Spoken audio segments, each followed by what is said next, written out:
warahmatullahi wabarakatuh. Waalaikumsalam warahmatullahi wabarakatuh.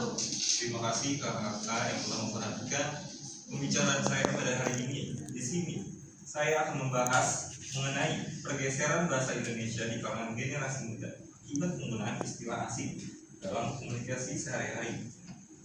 Kalian pasti pernah lah mendengar atau istilah-istilah bahasa asing, lebih tepatnya berkhusus kepada bahasa Inggris seperti basically, literally, atau of course, maybe, dan sebagainya lagi kayak overthinking, terus juga basically, gitu. Nah, tanpa disadari istilah asing ini sering digunakan oleh generasi kita. Lalu bagaimana pengaruhnya terhadap bahasa Indonesia? Gitu. Nah, sekarang ini yang akan saya bahas bahasa Indonesia di era sosial media. Bahasa Indonesia merupakan identitas dan pemersatu bangsa kita. Namun, perkembangan teknologi di zaman sekarang atau di sosial media seperti TikTok, Instagram, YouTube atau Facebook, generasi muda seperti kita sekarang ini lebih sering menggunakan istilah-istilah asing dibanding padanan istilah atau bahasa Indonesia itu sendiri. Seperti itu. Nah, fenomena ini menunjukkan adanya penggunaan bahasa Indonesia atau pergeseran bahasa Indonesia di kalangan anak muda. Terus apa aja nih yang saya akan bahas pada hari ini? Yang pertama, apa aja bentuk pergeseran bahasa Indonesia yang terjadi akibat pengaruh sosial media? Yang kedua, faktor apa saja yang mendorong generasi muda lebih memilih menggunakan istilah asing dalam komunikasi sehari-hari? Yang ketiga, bagaimana dampak pergeseran bahasa ini terhadap identitas budaya dan kebangsaan bahasa Indonesia? Yang keempat, upaya apa aja sih yang dapat dilakukan untuk menjaga eksistensi bahasa Indonesia di tengah pengaruh bahasa media sosial? Nah, di sini saya memiliki data. Berdasarkan data BR Sosial di tahun 2024, Indonesia memiliki lebih dari 185 juta media sosial dengan mayoritas pengguna media sosial berusia dari 18 hingga 30 tahun. Nah, tingginya penggunaan media sosial ini turut mempengaruhi pola bahasa generasi muda dalam komunikasi sehari-hari. Dampaknya, bahasa Indonesia di media sosial ini cenderung dinamis, singkat, dan ekspresif. Akibatnya, banyak generasi muda lebih sering menggunakan istilah asing seperti upload, terus juga scroll, podcast, seperti itulah bahasa-bahasa asing atau bahasa Inggris.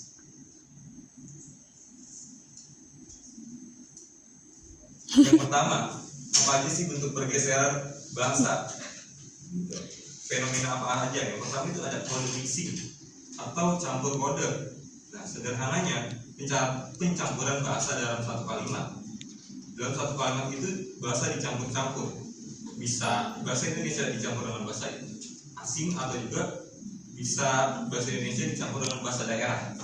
Tapi yang saya bahas di sini, penggunaan bahasa Indonesia dicampur dengan istilah asing, lebih tepatnya bahasa Inggris. Contohnya kayak you know lah, dia mah orangnya emang kayak gitu. Nah, dalam satu kalimat itu bahasanya dicampur. Atau juga dia tuh literally gak bakalan dateng deh gitu. Nah, di sini itu terjadi dalam satu kalimat. Yang kedua itu ada polikode atau kode switching. Nah, perubahan bahasa sebenarnya biasanya terjadi antar kalimat. Misalnya dari satu kalimat full bahasa Indonesia terus juga pindah ke full bahasa Inggris atau sebaliknya. Contohnya, aku tadi pilihnya ini sih, but it's up to you. Atau yang artinya, aku sih pilih ini, tapi keputusan di kamu gitu. Atau juga, gue udah selesai ngerjain tugas nih. Now I can relax. Yang artinya, aku sudah mengerjakan tugas nih. Sekarang aku bisa bersantai-santai. Nah, kalau kode mixing itu dicampur dalam satu kalimat. Nah, kalau kode ini satu kalimat peralihan. Selanjutnya itu faktor penyebab pergeseran bahasa. Yang pertama ada pengaruh konten digital. Kita sering melihat konten kreator atau influencer di sosial media, mungkin dari film, dari YouTube, dari TikTok, mereka ini menggunakan bahasa istilah asing dalam kontennya sehari-hari. Hello guys, I'm doing this. Yang kedua, identitas dan gaya hidup. Bahasa Inggris dianggap mencerminkan gaya hidup yang modern, keren, dan kosmopolitan oleh generasi muda. Banyak dari kita menganggap bahasa Inggris ini lebih unggul atau lebih keren. Kalau kita nggak bisa bahasa Inggris, misal nggak menggunakan, kalau bahasa sekarangnya bahasa Jaksel lah gitu, nggak kampung lah, payah banget gitu dong, nggak bisa. Gitu. Yang ketiga itu ada minimnya padanan yang ringkas. Nah, beberapa istilah asing lebih praktis, seperti upload kan lebih ringkas gitu dibanding mengunggah. Terus juga yang keempat itu tekanan sosial. Nah itu yang tadi sama seperti yang pada poin kedua, tekanan sosial ini kita kalau tidak tahu bahasa istilah Inggris, istilah padanan Inggris, kita dianggap kayak kampung gitu. Dan akan dikecilkan oleh sekelompok teman kita itu. Nah dampaknya ini apa sih? Yang pertama ini dampaknya melemahnya kebanggaan kita sebagai orang Indonesia lah gitu. Kemudian istilah asing yang dominan melemahkan kebanggaan terhadap bahasa Indonesia yang menurunkan posisi sosial bahasa, sehingga turut mempengaruhi identitas budaya bangsa. Jadi kita ini kurang adanya kebanggaan menggunakan bahasa Indonesia karena disebabkan oleh istilah-istilah asing karena sudah sangat dinormalisasikan di Indonesia. Banyak konten kreator dan orang yang menggunakan bahasa Inggris. Yang kedua adanya penurunan kemampuan literasi. Kebiasaan bahasa tidak baku di media sosial berdampak pada kemampuan literasi karena terbawa ke konteks formal dan menyebabkan kesulitan dalam penggunaan bahasa Indonesia yang baik dan benar. Nah, sering kita bingung menggunakan bahasa Indonesia itu bahasa bakunya apa. Kayak kita lebih tahu istilah asingnya lagi dibanding bahasa Indonesia yang baku dan benar itu apa gitu.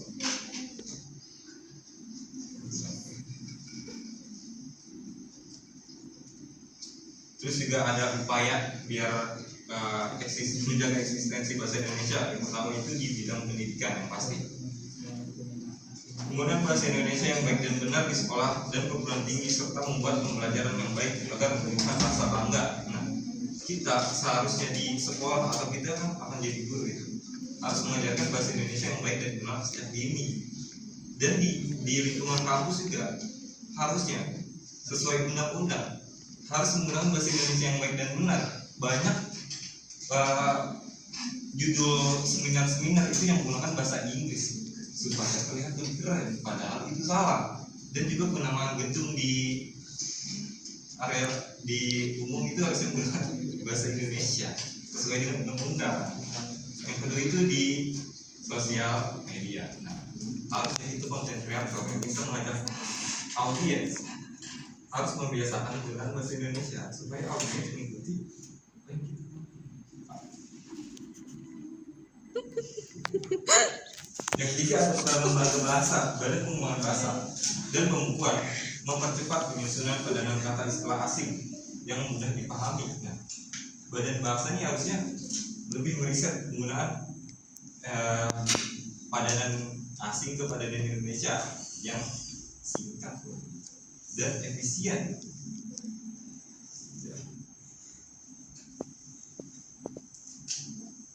Tebak-tebakan ya.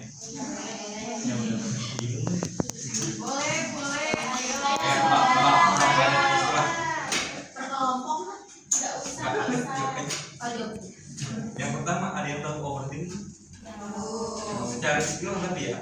Apa istilahnya? Banyak pikiran. Ada yang lebih tepat. Ada istilahnya. Apa? Lebih tepatnya ada pada istilahnya itu lewah pikir. Coba kalian bisa cek di KBBI daring, boleh dicek KBBI daring. Coba KBBI daring, ayo lewah pikir. Apa Lo, dari? iya, lewat pikir. Mana tulisannya? Lewat. Oh, lewat.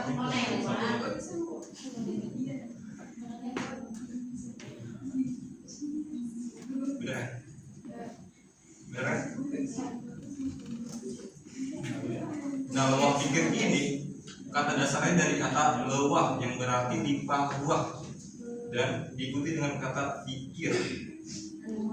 Pikir, paham. Selanjutnya ada yang tahu scroll.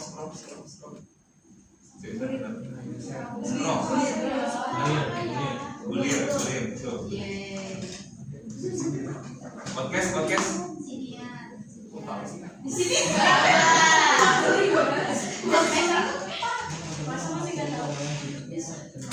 Nah, itu sebagai Apalagi ayo, apalagi. Bingung kan? Udah. menguasai bahasa asing adalah prestasi, tetapi menjaga bahasa Indonesia adalah tanggung jawab kita sebagai generasi. Itu teman-teman. Cukup sekian dari saya.